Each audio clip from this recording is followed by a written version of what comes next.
বিজয় দিবস উপলক্ষে আমি একটি কবিতা আবৃত্তি করব। কবিতার নাম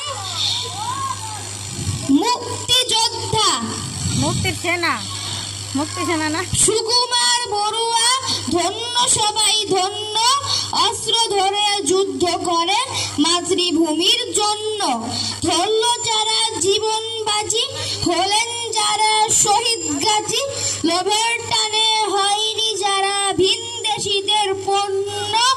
দেশের তরে ঝাঁপিয়ে পড়ে শক্ত হাতে ঘায়েল করে সব হানাদার সৈন্য ধন্য, ওরাই ধন্য।